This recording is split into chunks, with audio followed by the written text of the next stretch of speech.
Meus irmãos queridos, a paz do Senhor. Abra sua Bíblia, tanto quanto lhe seja possível. Segundo livro dos Reis, capítulo 4, versículo 7.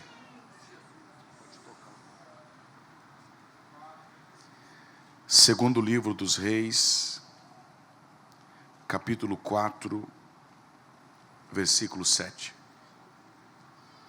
Palavra de gratidão, pastor Oséias, nosso pastor presidente, sua esposa, irmã Eliane, Deus abençoe, pastora, toda a sua casa. Que Deus abençoe pastor Lenilson, os demais obreiros, pastor José Roberto, nosso amigo, mestre, Deus seja louvado. Cantor que coopera esta noite, o céu já desceu aqui, já podemos sentir a sua presença através dos louvores.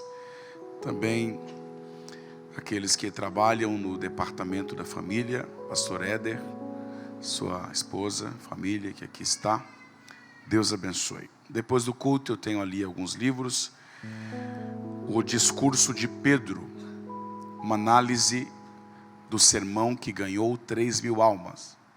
São segredos do pregador e da pregação que ganhou 3.000 almas para Jesus. E como aplicar esses segredos na hora em que você for pregar. Se você ainda não adquiriu este livro, estará à disposição dos irmãos, vale a pena adquirir.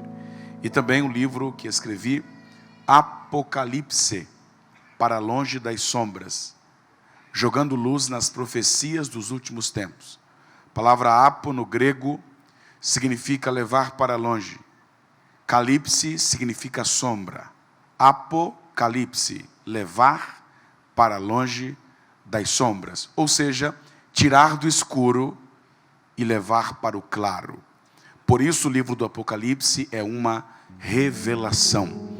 E aqui Deus nos deu graça para discorrer sobre o Apocalipse de maneira clara, esclarecedora. Você vai ler, compreender e ser edificado. Um livro é 30, 2 livros é 50, estará à disposição dos irmãos. Segundo Reis 4, verso 7, se eu posso ler, diga amém. Vamos ler somente a última parte do texto, que diz assim: tu e teus filhos vivei do resto. Vamos juntos? 1, 2, 3. Tu e teus filhos vivei do resto. Antes de tomar o seu assento, diga: eu e a minha família viveremos o extraordinário. Se você crê, glorifique ao Senhor Jesus e por favor tome o seu assento.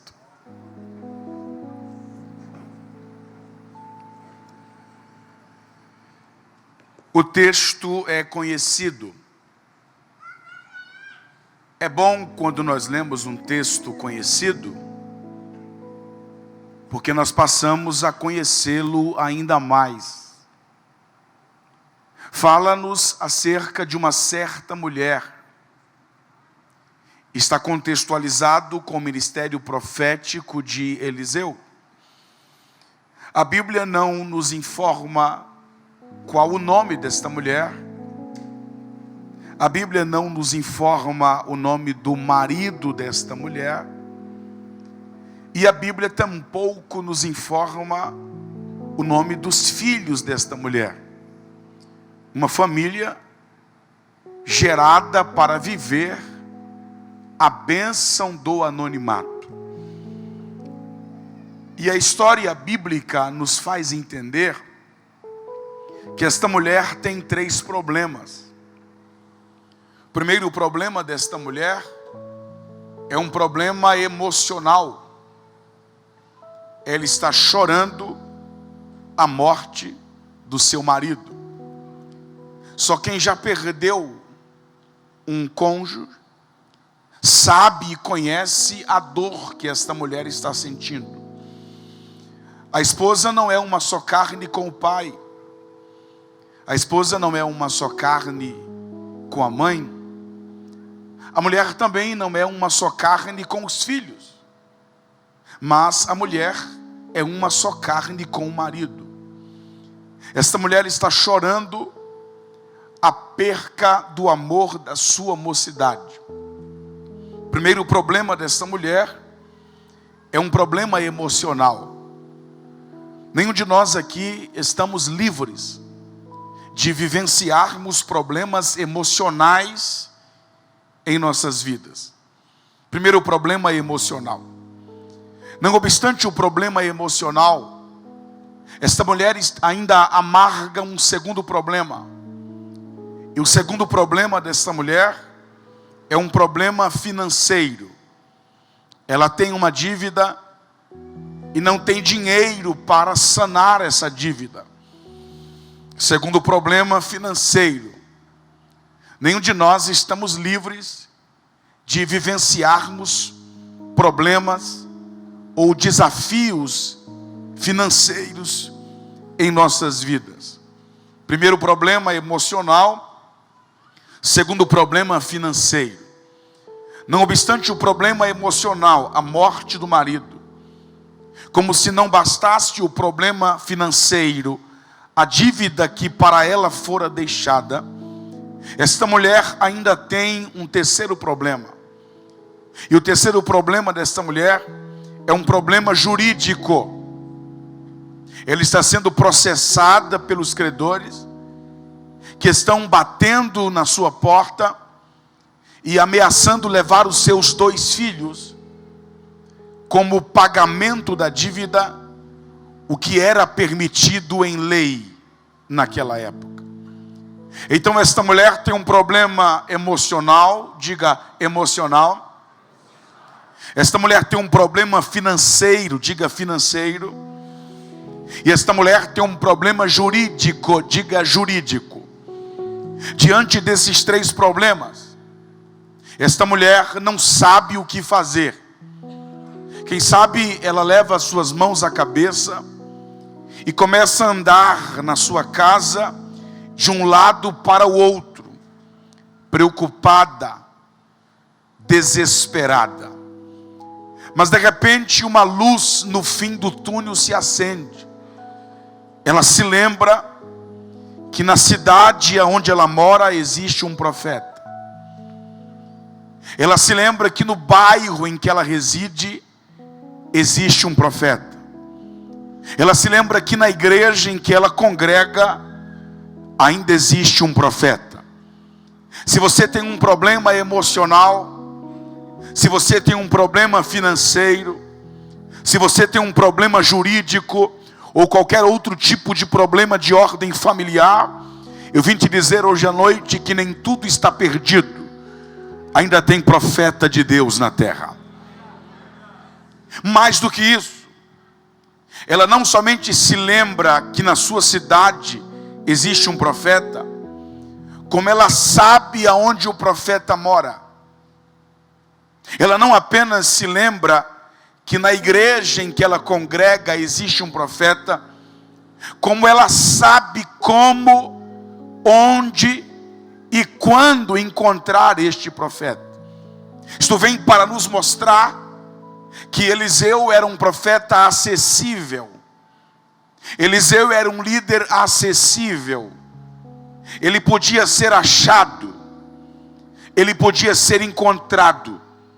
Qualquer pessoa, até mesmo uma pobre viúva, podia marcar uma agenda com Eliseu. Ele era acessível. Ele era humilde. Porque quem não é humilde não é homem de Deus.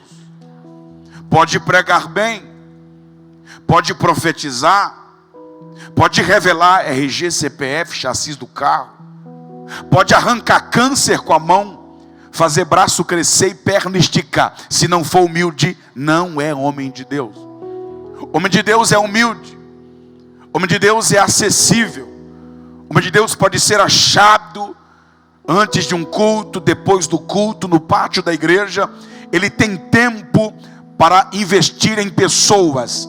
Este era Eliseu. E ela sai de casa, a fim de encontrar o profeta Eliseu. E aqui nós já podemos extrair a primeira lição. O primeiro passo para resolver um problema que se tem em casa é sair de casa. Vou repetir isso aqui. O primeiro passo para resolver o problema que se tem em casa é sair de casa.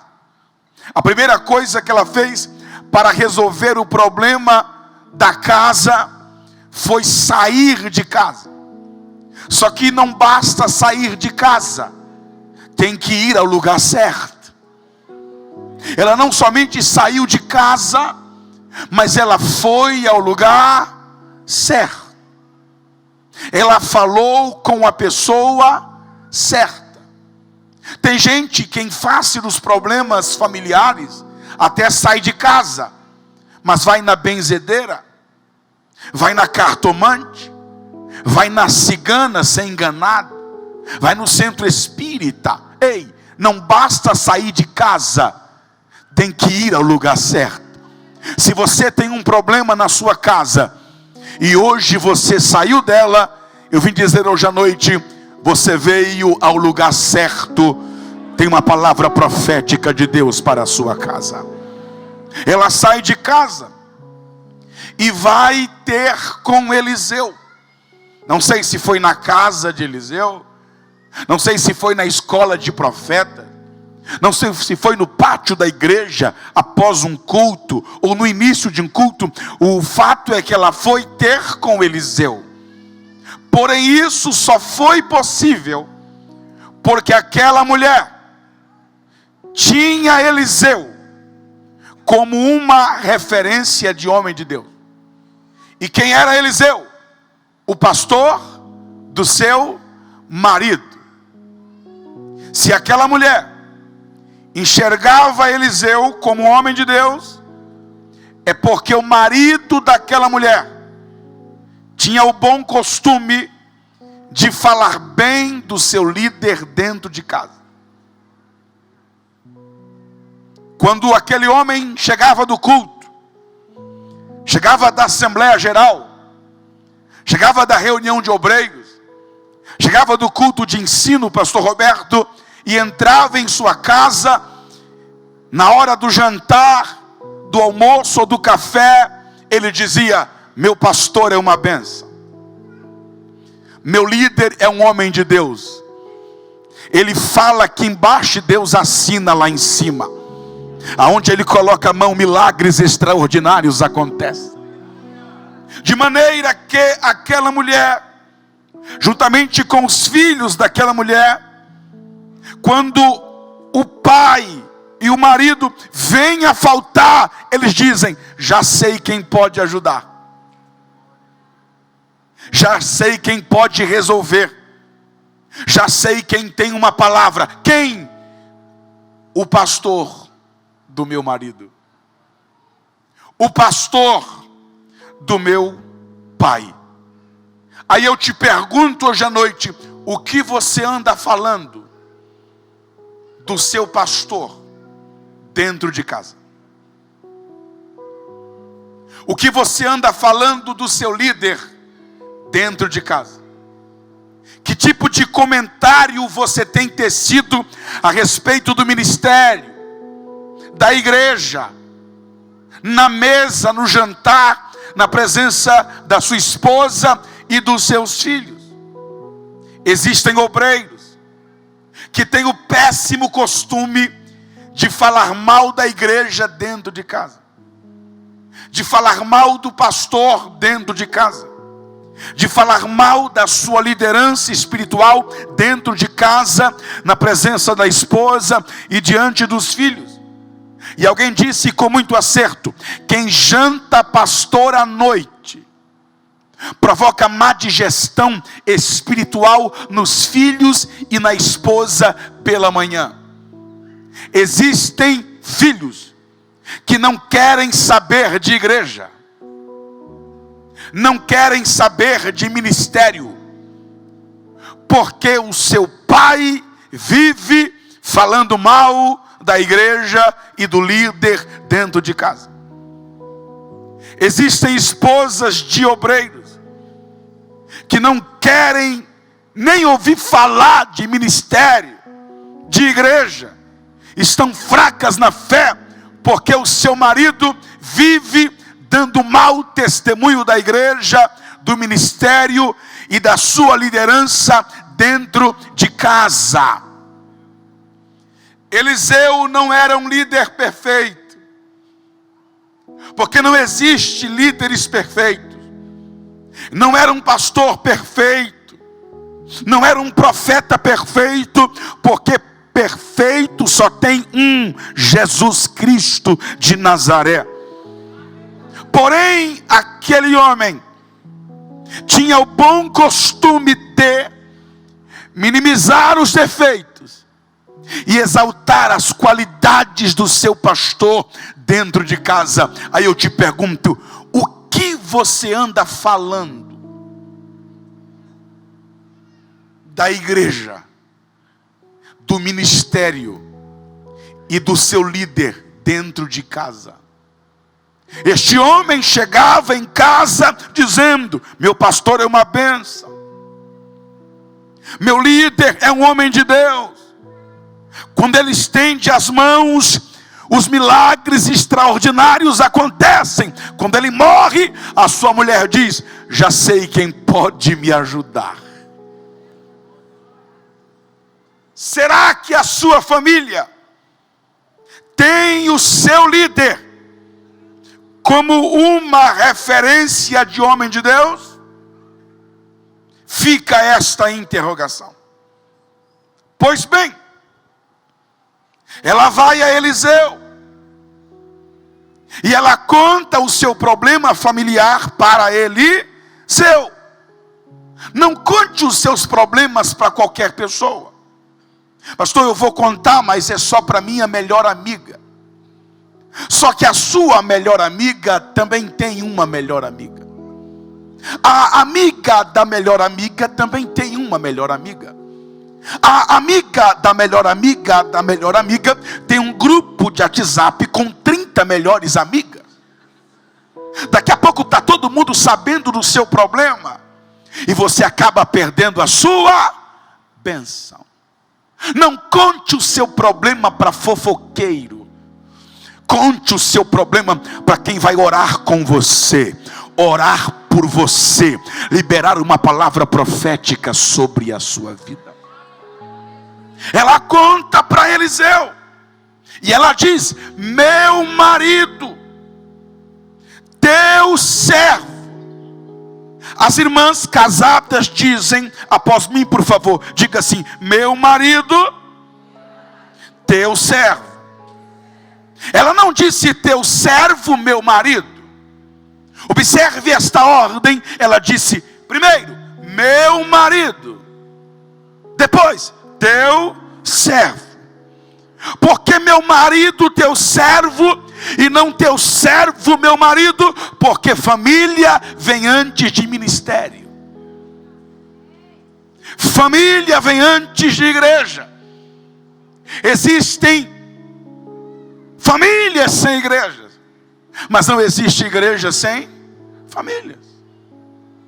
O sucesso de um homem de Deus não é de fora para dentro, mas é de dentro para fora. E nenhum sucesso ministerial justifica o fracasso de uma família. Alguém diz que Noé foi o pior pregador, porque pregou 120 anos e não ganhou ninguém para Jesus. Eu te digo que ele foi o melhor. Ele ganhou a sua família. Meu marido, família. Teu servo, ministério. Meu marido, família. Teu servo, igreja. Meu marido, casa. Teu servo, igreja. Porque para ser servo aqui, primeiro tem que ser marido lá. Tem gente que quer ser servo aqui, quer ser profeta aqui, quer ser pregador aqui, mas não é marido lá. Nenhum ministério é mais importante do que a sua esposa. E quem não cuida da sua própria família é pior do que o infiel. Na igreja quer trabalhar, na igreja quer fazer, mas em casa não conserta uma torneira.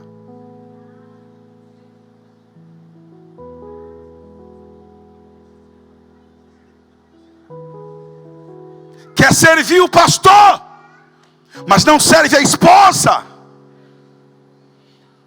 Tem tempo para a igreja, mas não tem para a família. Ei, quer ser servo aqui? Primeiro seja marido lá. Meu marido, teu servo, morreu, e tu sabes que ele temia ao Senhor. Se eu perguntar para o seu pastor se você teme ao Senhor, ele vai dizer que sim. Se eu perguntar para o evangelista da igreja se você teme ao Senhor, ele vai dizer que sim. Se eu perguntar para o diácono da igreja se você teme ao Senhor, ele vai dizer que sim.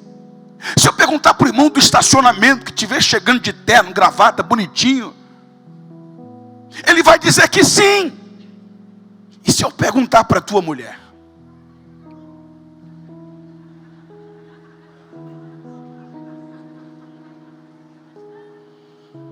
Será que a sua esposa pode dizer: o meu marido pode ter muitos defeitos, mas ele é um homem temente ao Senhor? O melhor testemunho é o da esposa. Ela sabe o que o pastor não sabe. Ela vai onde o pastor não vai. Ela entra aonde o pastor não entra. Aqui é a própria esposa que está dizendo: meu marido temia ao Senhor. Por outro lado, existem esposas, deixa eu virar a moeda,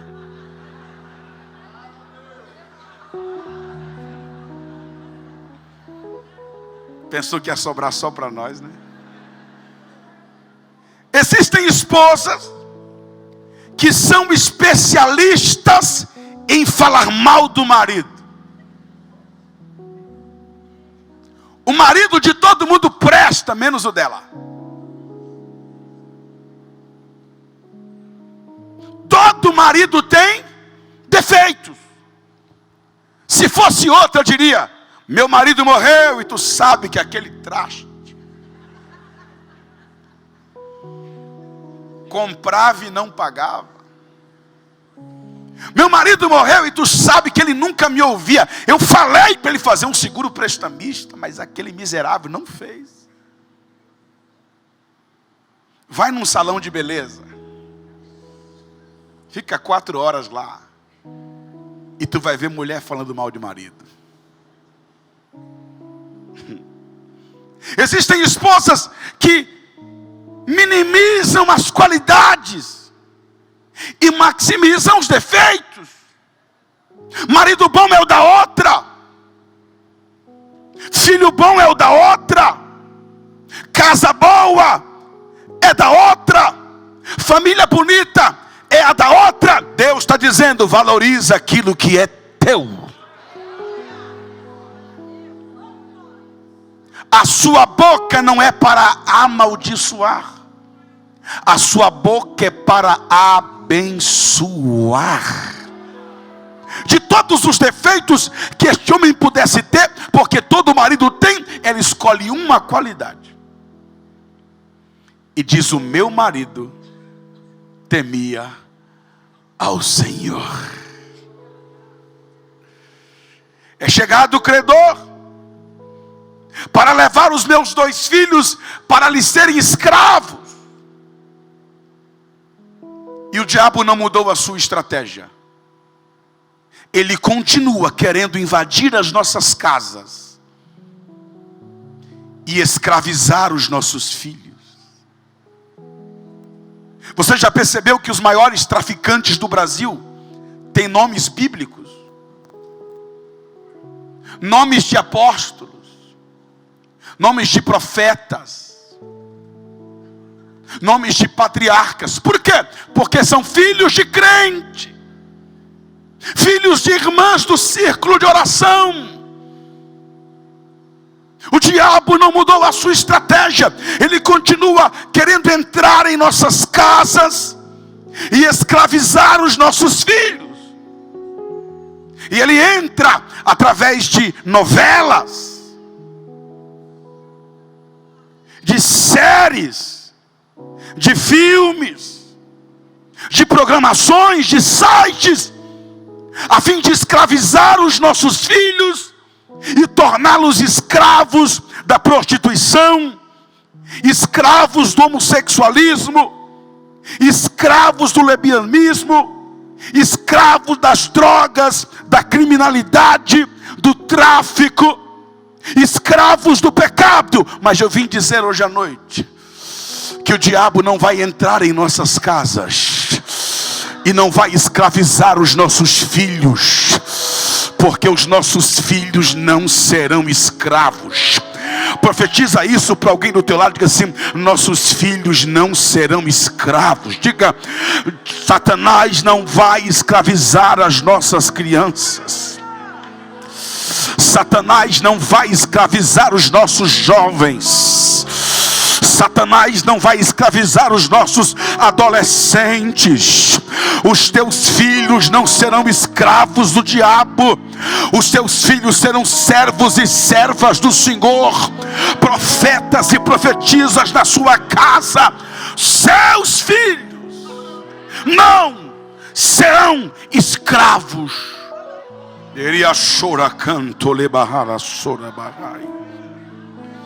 Mas é chegado o credor para levar os meus filhos para lhes serem escravos. Aí o texto diz que Eliseu lhe perguntou. Eliseu fez o quê? Ela saiu de casa em busca de uma pergunta? Ela saiu de casa em busca de uma? Quem aqui saiu de casa para o segundo dia da conferência Vivendo o Extraordinário em busca de uma pergunta? Pastor, eu vim aqui buscar uma pergunta. Ninguém. Ela saiu de casa em busca de uma resposta. Porém, em vez da resposta, o que ela recebe é uma pergunta. Que te hei de fazer, mulher? Vou traduzir. E você quer que eu faça o quê?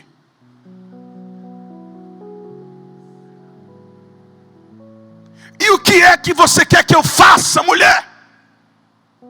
Aqui não é banco. Problema não é meu, problema é seu. Trocando em miúdos, é isso que Eliseu está dizendo. E você quer que eu faça o quê? Só que tem um detalhe. A lei de Moisés dizia: não corrompa o direito do órfão e da viúva. Então os órfãos e as viúvas tinham que ser amparados. Ela foi no lugar certo, com a pessoa certa. Mas por um instante Eliseu tenta esvair-se de sua responsabilidade ministerial e diz: você quer que eu faça o quê? Se fosse outra, vou procurar meus direitos, vou caçar meu advogado, vou processar, encheria a boca de argumentos jurídicos da lei mosaica e descarregaria contra Eliseu. Mas não, ela se cala. E quando ela se cala, Eliseu faz a segunda pergunta: ela foi em busca de uma resposta e recebeu 2 perguntas. No silêncio dela, Eliseu faz a segunda pergunta: o que é que você tem na sua casa? Não entendi, pastor, lá vai. Na primeira pergunta, Eliseu não sabe o que fazer, ok? Ok? Ele perguntou para ela: você quer que eu faça o quê? Então, na primeira pergunta, Eliseu não sabe o que fazer, amém? Mas na segunda pergunta, Eliseu já sabe o que fazer. Eliseu já tem uma direção. O que é que você tem na tua casa? Aí eu te pergunto: o que há no texto, pastor Roberto, entre a primeira e a segunda pergunta, pastor Oséias? Nada. Apenas o silêncio da viúva. Não entendi? Lá vai. No silêncio dela, Deus falou com Eliseu. Eliseu perguntou para ela: e você quer que eu faça o quê? Ela não respondeu, mas Deus respondeu no lugar dela. Eu aprendo aqui que quando você fala, Deus se cala. Mas quando você se cala, Deus fala no seu lugar. Pegue na mão de alguém do seu lado, se você puder, e diga: existem perguntas que não é você que vai responder. Diga: existem afrontas que não é você que vai responder. Existem processos que não é você que vai responder. Existem perguntas, existem afrontas e existem processos que quem vai responder por você é Deus. É Deus. É Deus.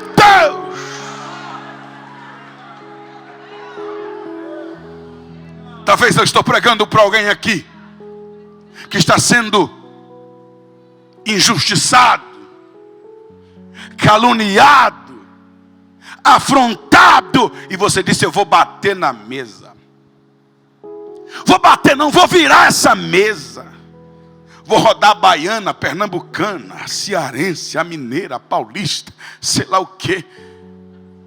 Vou ligar, vou desabafar, vou postar em direta, vou mandar o áudio de 5 minutos, vou falar tudo, vai nada.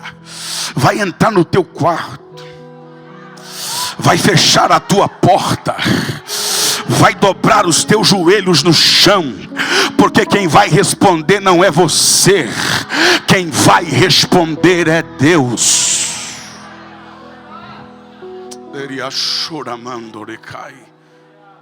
No silêncio dela, Deus fala com Eliseu.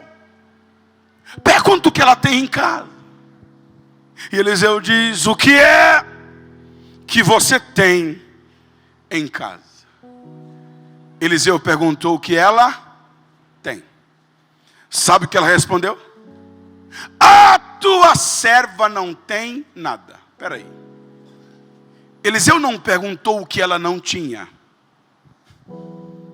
Eliseu perguntou o que ela tinha. Mas num primeiro momento, ela foca no que ela não tem. Geladeira, levaram. Micro-ondas, levaram. Máquina de lavar, levaram. Computador, levaram. Eliseu não perguntou o que levaram. Eliseu perguntou o que deixaram. Eliseu não está te perguntando o que você não tem. Hoje o profeta está te perguntando o que você tem. O problema é que nós somos especialistas em focar, supervalorizar aquilo que nós não temos, em detrimento daquilo que temos. Emprego bom é o que não tem. Salário bom é o que não tem. Marido bom é o que não tem. Filho bom é o que não tem. Pai bom é o que não tem. Mãe boa é a que não tem.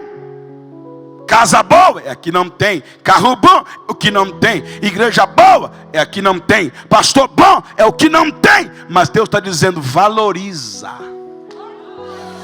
o que você tem. Porque para fazer o extraordinário na sua vida, Deus não vai usar o que você não tem. Deus vai usar o que você tem. Só quem tem, levante a mão, só quem tem. Deus vai usar o que você tem. Lembra de Bartimeu? Bartimeu não tinha olhos, mas tinha ouvidos. Ele ouviu Jesus passar.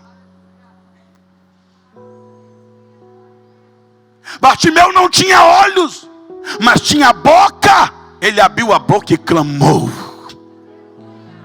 Bartimeu não tinha olhos, mas tinha pernas. Ele deu um salto e foi ter com Jesus. Ele usou o que ele tinha para receber o que não tinha. Use o que você tem e Deus te devolverá o que você perdeu.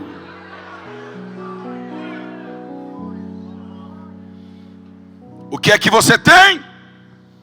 Tua serva não tem nada em casa, vírgula, senão uma botija de azeite. Perdi muito, mas não perdi tudo. Levaram muito, mas não levaram tudo. Eu ainda tenho. Eu estou pregando para alguém aqui que perdeu muito. Te levaram muito, mas eu vim te lembrar que não te levaram tudo.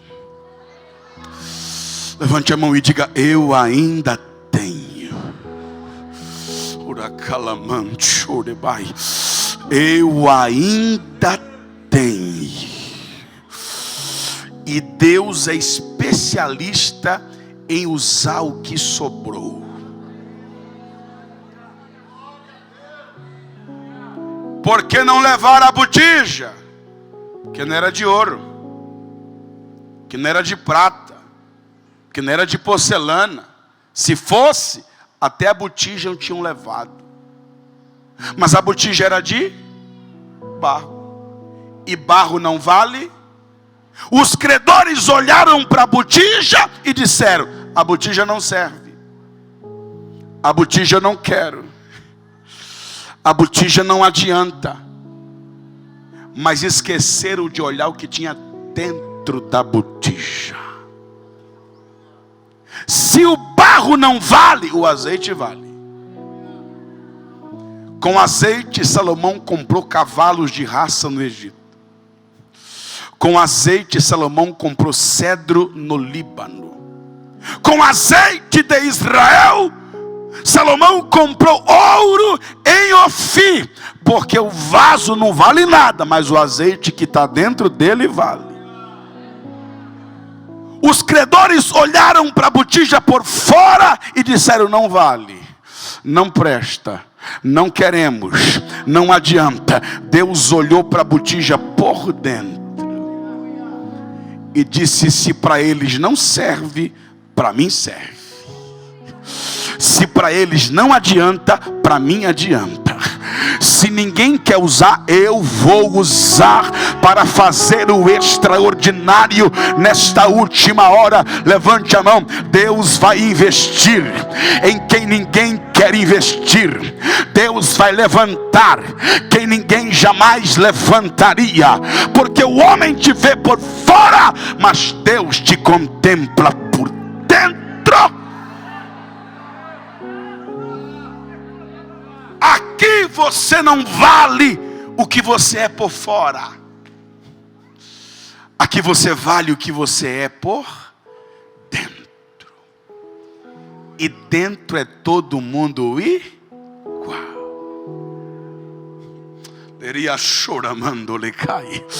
Se ninguém te dá valor, Jesus te dá valor. Onde estão as botijas de barro no canto da casa, mas que estão cheias de azeite?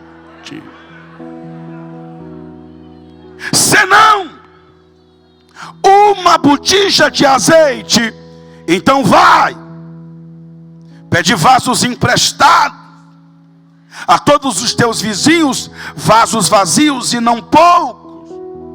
Depois você entra no quarto, ou entra na sua casa, fecha a porta sobre ti e sobre teus filhos, e deita o teu azeite em todos aqueles vasos, e separa os que estiverem cheios. Ela sai da casa de Eliseu. O milagre não acontece na casa de Eliseu. Ela vai na casa das amigas, e o milagre não acontece na casa das amigas. Mas quando ela chega na casa dela, o milagre já estava lhe esperando. Teu milagre não vai acontecer aqui na igreja. Aqui você vai receber a palavra que gera o milagre, mas o milagre vai acontecer lá na sua casa. Aqui tu recebe a palavra, na tua casa tu recebe o milagre. Aqui tu recebe a palavra para o milagre que vai acontecer lá na tua casa. Eu estou profetizando, alguém está recebendo esta palavra. O que, pastor? O teu milagre não vai acontecer na igreja para você contar na tua casa. O teu milagre vai acontecer na tua casa para tu contar na igreja. Não são seus filhos que vão ouvir você contar o que Deus fez na igreja, mas é a igreja que vai ouvir você contar o que Deus fez na tua casa. Porque na casa e não nas vizinhas. Porque na casa e não na igreja. É simples. Se o milagre acontece na casa do profeta, os filhos daquela mulher só iriam ouvir falar do milagre. Se o milagre acontece na casa das vizinhas, ela já chegaria com os vasos cheios de azeite em casa, de maneira que os seus filhos só iriam ouvir falar do milagre. Mas como o milagre aconteceu na casa dela, os filhos trazia e ela enchia. Os filhos trazia e ela enchia. Os filhos trazia e ela enchia. Os teus filhos não irão ouvir você falar do milagre. Os teus filhos irão participar do milagre. Os teus filhos não irão ouvir o testemunho do milagre. Os teus filhos serão as testemunhas oculares do milagre. Os teus filhos não irão ouvir, eles irão ver o milagre extraordinário acontecer na sua vida. Por quê, pastor? Porque tem gente que vem, mas o filho não vem. Tem gente que vem, mas a filha não vem. Tem gente que vem, mas o esposo não vem. Tem gente que vem, mas a família não vem.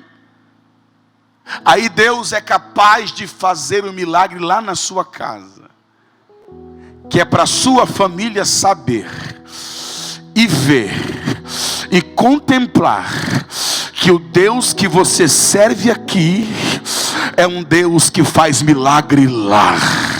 O Deus que você adora aqui é um Deus que faz milagre lá. Enquanto estou pregando aqui, Deus já está visitando alguém lá. Deus já está mandando uma palavra lá. Quem crê que a unção que está aqui está invadindo o espaço Bluetooth de Campo Grande, está entrando lá na tua casa, levante a mão e dê um brabo de glória a Deus.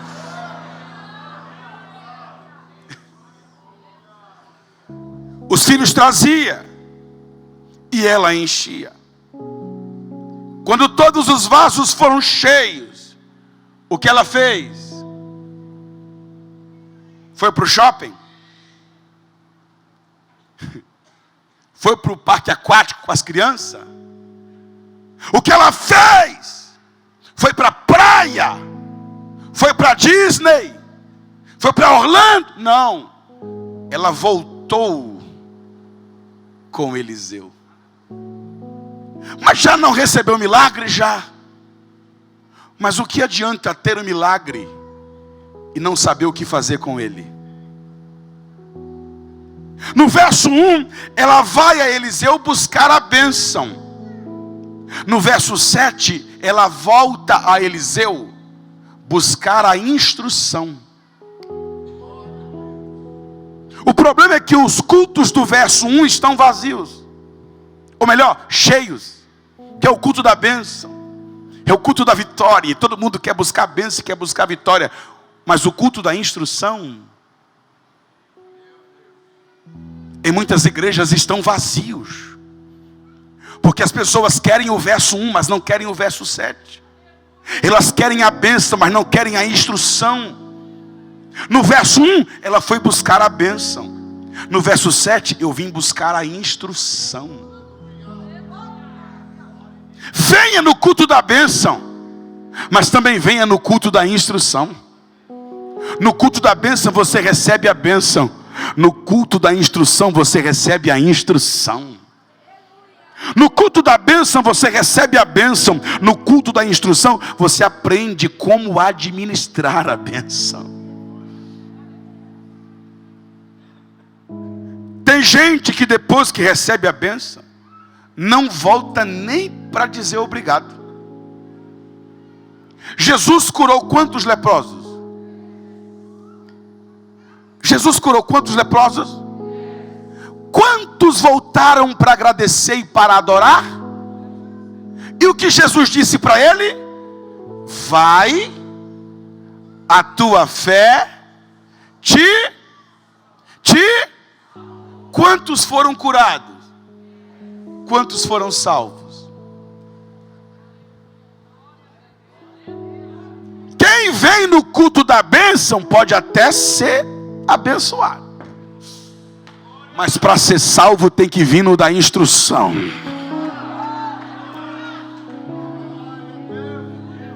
Todo culto tem dois grupos: o grupo dos que vem só para ser curado e o grupo dos que vem para ser salvo.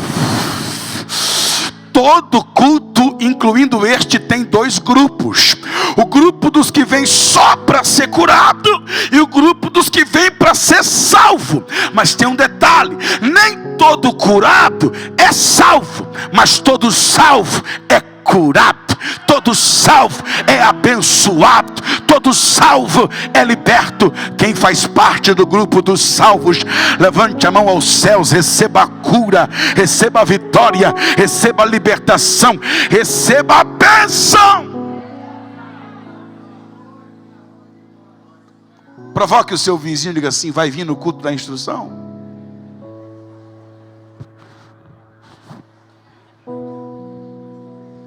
Eliseu,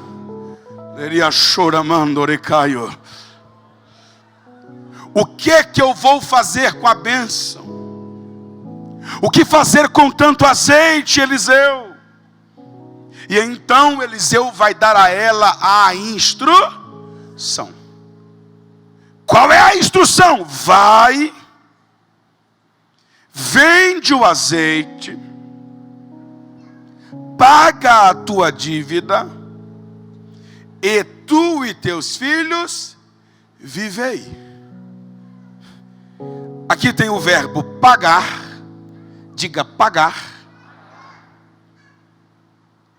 E o verbo viver. Diga viver. Qual aparece primeiro no texto? Por quê? Porque quem não paga dívida não vive. Quem não paga dívida não dorme direito. Quem não paga a dívida vive com a cabeça cheia. Quem não paga a dívida vive preocupado, estressado. O maior motivo de divórcio no Brasil são motivos relacionados a finanças. Casais que brigam à toa, não porque não se amam mais, e não porque alguém fez algo grave com o outro, é que o outro já está estressado por causa da dívida, porque os boletos não estão pagos, porque as duplicatas estão atrasadas, e não estão dormindo bem, vivem com a cabeça cheia, preocupados, nunca estão no lugar por inteiro. Ele está aqui, mas a cabeça está lá. Casais que não estão vivendo, famílias que não estão vivendo, pessoas que não estão vivendo, porque as dívidas não estão pagas. Mas está vindo uma providência aí. Se não é para você dar glória pela vitória do outro, está vindo uma providência aí, que vai suprir as suas necessidades. Você vai pagar a sua dívida e vai viver. Vai pagar a sua dívida e vai dormir tranquilo. Vai pagar a sua dívida e vai desfrutar dos tempos de qualidade com a sua família. Quantos estão entendendo a palavra e a linguagem do Espírito esta noite?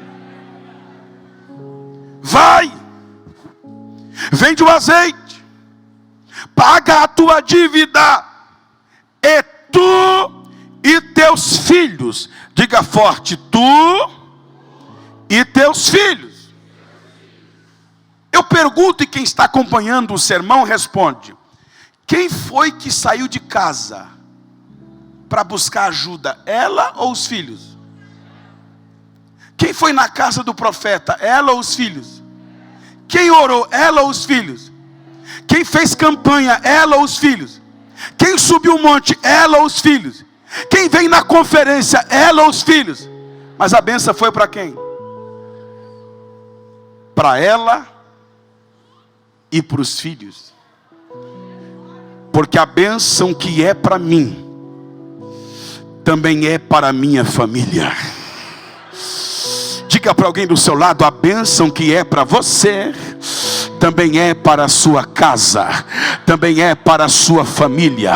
Agora pregue para você mesmo, profetiza para você mesmo, coloque a mão no peito e diga: a bênção que é para mim, o milagre que é para mim, é extensivo à minha família, é extensivo à minha casa. Deus me trouxe aqui e eu sei que eu estou pregando para alguém. O que, pastor? Por causa de alguém que ora, Deus vai abençoar quem não ora. Por causa de alguém que é crente, Deus vai abençoar quem não é crente. Por causa de alguém que veio, Deus vai abençoar alguém que não veio. Pense em alguém da tua casa que não está aqui. Contemple, por causa de você, este milagre extraordinário acontecendo na vida deles também. Coloque a mão no coração, já vamos terminar daqui a pouquinho, e diga assim: o milagre que Deus tem para mim também é para a minha família. Diga: a minha família deve ser a primeira a desfrutar do milagre extraordinário de Deus na minha vida.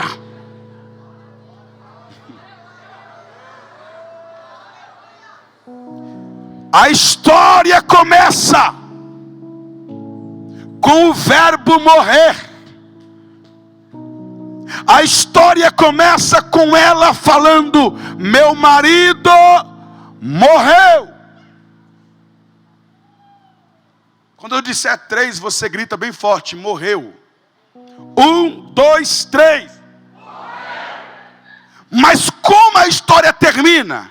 Tu e teus filhos.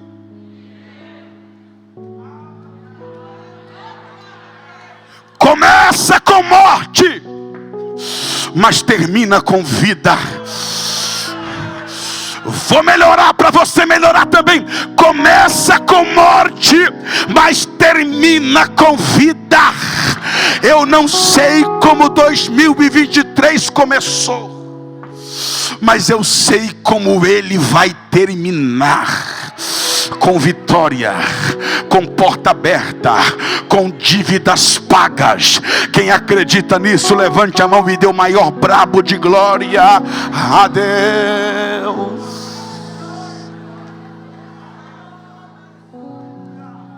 No verso 1, quem morreu? No verso 7, quem viveu? Melhora um pouquinho, vamos lá. No verso 1, quem morreu? No 7, quem viveu? Ela e os filhos. Ei, lembra da viúva de Sarepta? 1 Reis 17. Primeiro morreu o marido, depois morreu o filho, e a próxima era a viúva. Lembra da viúva de Naim?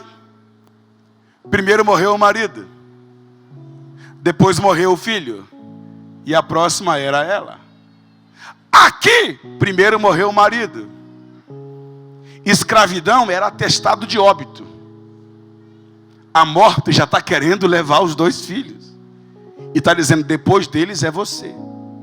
O que é isso, pastor? É um ciclo. Morre o marido, morre o filho, morre a viúva. Morre o filho, morre o marido, morre a viúva. Morre o filho, morre o marido, morre a viúva. Mas Deus chegou primeiro e disse, o marido até morreu, mas tu e teus filhos não vão morrer. Eu estou quebrando o laço de morte na tua casa hoje. Eu estou quebrando esse ciclo de luto na tua família hoje. Talvez não seja um ciclo de morte, mas seja um ciclo de doença. Vovó teve câncer, bisavó teve câncer, minha tia-avó fulano de tal teve câncer, mamãe teve câncer, e o médico disse que eu também sou propensa a ter câncer. Talvez não seja um ciclo de doença, mas seja um ciclo de vícios. Bisavô bebia, avô era alcoólatra, papai era viciado, e o diabo está dizendo, eu também vou viciar você e vou viciar teus filhos. Às vezes não é um ciclo de álcool, mas é um ciclo de drogas. Às vezes não é um ciclo de drogas, mas é um ciclo de divórcios. Às vezes não é um ciclo de divórcios, mas é um ciclo de casamentos que não deram certo. Às vezes não é um ciclo de casamentos que não deram certo, mas é um ciclo de problemas financeiros, de falências. Eu não sei qual é o ciclo que porventura a sua família está enfrentando, mas uma coisa eu sei: este ciclo acaba em você e em teus filhos. Era para você ter dado glória a Deus melhor. Eu vou repetir: este ciclo acaba em você e em teus filhos. Melhor o retorno aqui para mim no altar, por favor. Este ciclo acaba em você e em teus filhos. Eu não sei quem da tua família bebeu, tu e teus filhos não irão beber. Eu não sei quem da tua família divorciou, tu e teus filhos não irão divorciar.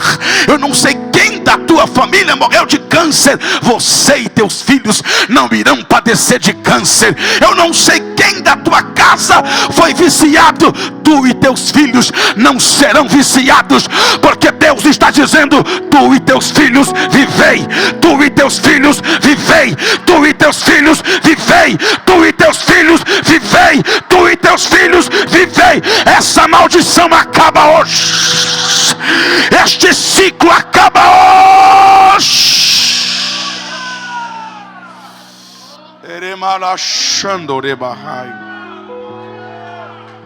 Eu estou sentindo a graça de Deus aqui.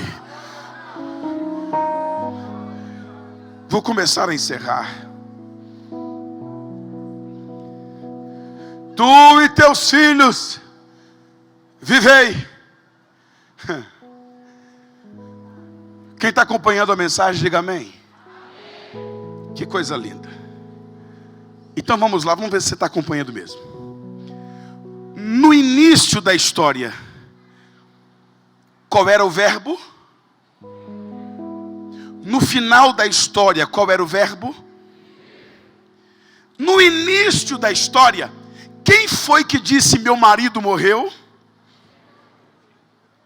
No final da história, quem foi que disse tu e teus filhos vivei? Profeta fala em nome de quem? Então quem é que está falando? Então vamos lá. No começo da história, quem disse meu marido morreu? Mas no final da história, quem disse tu e teus filhos vivei? Porque a última palavra não é sua. A última palavra não é do médico. A última palavra não é do advogado, do juiz, da polícia. A última palavra não é dos políticos. A última palavra é de Deus. E Deus está dizendo: não vai ter morte, vai ter vida. Vivei. Tua família, vivei. Teu casamento, vivei. Teus sonhos, vivei. Teus projetos, vivei. Não vai ter morte na tua casa. Vai ter vida, vai ter ressurreição. Quem pode adorar e exaltar o nome do Senhor? E aqui está o tema da mensagem. Tu e teus filhos vivei o quê? Do extraordinário. Diga assim: eu e a minha casa iremos viver o extraordinário. Adore ao Senhor por um minuto esta noite. Adore ao Senhor por um minuto esta noite. Adore ao Senhor por um minuto esta noite. Aumenta o teclado. Adore ao Senhor por um minuto esta noite. Tu e teus filhos em 2023 irão viver do extraordinário. Ei, não é viver de resto, é viver do resto. O que é viver de resto? Pagar uma, vence duas. O que é viver de resto? É pagar o mínimo do cartão de crédito. O que é viver de resto? Para no posto, coloca 10. Coloca 5. Você não vai viver de resto. Você vai viver do resto. O que é viver do resto? Viver do resto é isso aqui, ó. Mulher, pois não, Eliseu? Vende o azeite. Pega o dinheiro que você vai receber. Paga todas as tuas dívidas. E o que sobrar, vai viajar. Vai para Disney. Leva as crianças para o Beto Carreiro. Compra presente para as crianças na ReHap. ReHap em inglês quer dizer muito caro. Vai levar a esposa no restaurante de comida japonesa. Vai comemorar o aniversário de casamento em Paris. Deus me trouxe aqui para dizer para alguém: a providência será maior que a sua necessidade. Vai dar e ainda vai sobrar. E o que sobrar vai dar para você viver. Eu não sou de contar testemunho, mas eu encerro contando um testemunho. Em 2017, Eu fui pregar na Europa pela primeira vez. E quando eu cheguei no aeroporto de Lisboa, um homem ficou endemoniado na fila da imigração. E ele quis me agredir. Aliás, me agrediu. Mas quando eu virei, eu vi que não era ele. E quando ele veio para cima, eu estendi a mão e repreendi em nome de Jesus. E o demônio saiu. Ele continuou na fila como se nada tivesse acontecido. O diabo não queria que eu entrasse em Portugal. Preguei em Portugal há alguns dias e nenhuma alma se converteu. No último dia, eu estava numa cidade chamada Leiria e fui pregar em Figueira da Foz. Na ida, o pneu furou. Paramos, trocamos o pneu, colocamos o estepe. Na volta, aparentemente, tudo certo. Levantamos 3 horas da manhã, porque eu tinha um voo em Lisboa para Londres, na Inglaterra. Quando nós chegamos na garagem, o pneu que a gente tinha colocado furou na volta.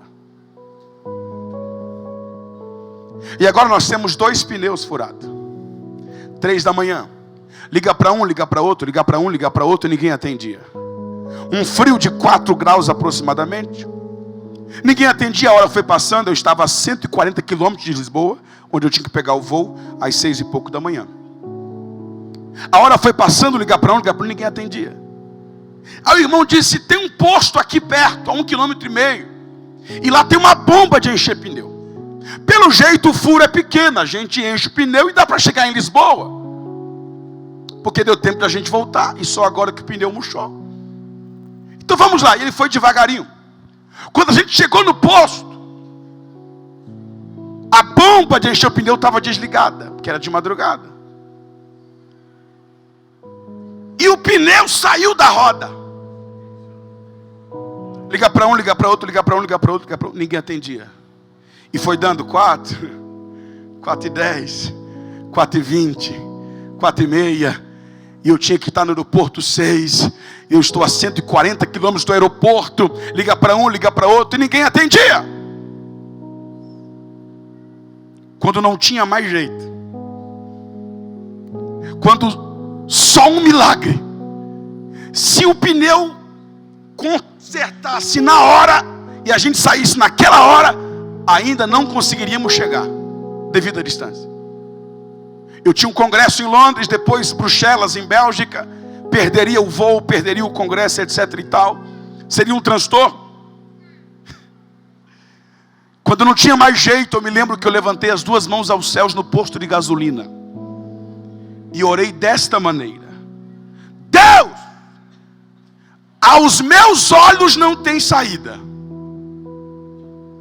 Mas eu creio que o mesmo Deus que abriu o mar vermelho para o povo passar, pode abrir uma porta de saída para a gente aqui agora.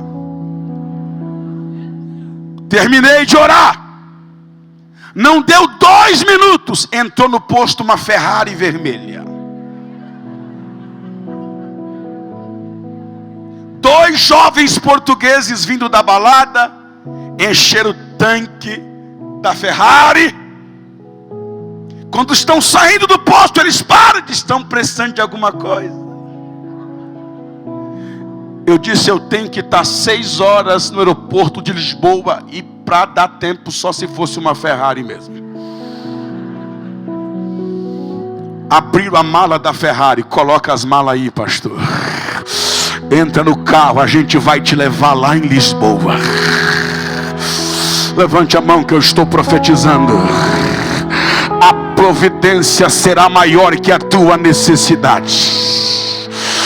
Eu poderia chegar com qualquer carro. Deus mandou uma Ferrari vermelha, porque a providência dele é sempre maior que a nossa necessidade. Cheguei em Lisboa 10:06 de Ferrari vermelha. Um era crente, mas estava desviado. O outro não era crente, mas a mãe era crente, morava no Brasil. Vocês querem aceitar Jesus como Salvador? Queremos, pastor, ore por nós. Deus é capaz de furar um pneu de um carro. Se não resolver um, Ele fura outro, para salvar 2 vidas em Lisboa. Quantos podem adorar e glorificar o nome do Senhor? Fique de pé.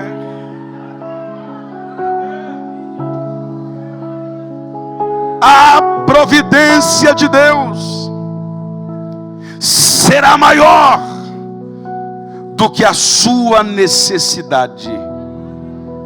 Vai dar e ainda vai sobrar. Eu ainda tomei um cafezinho no aeroporto.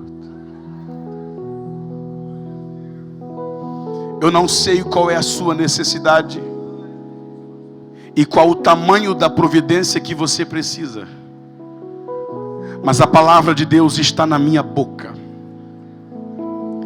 E eu vim dizer para alguém esta noite: a providência que você está orando, Deus vai mandar, e ela será maior do que a sua necessidade. Vai dar e ainda vai sobrar. E o que sobrar vai dar para você viver. Viver do resto é viver do azeite. Viver do resto é viver do milagre. Viver do resto é viver o extraordinário. Diga: eu e a minha família iremos viver o extraordinário. Aplauda o Rei dos Reis e Senhor dos Senhores esta noite.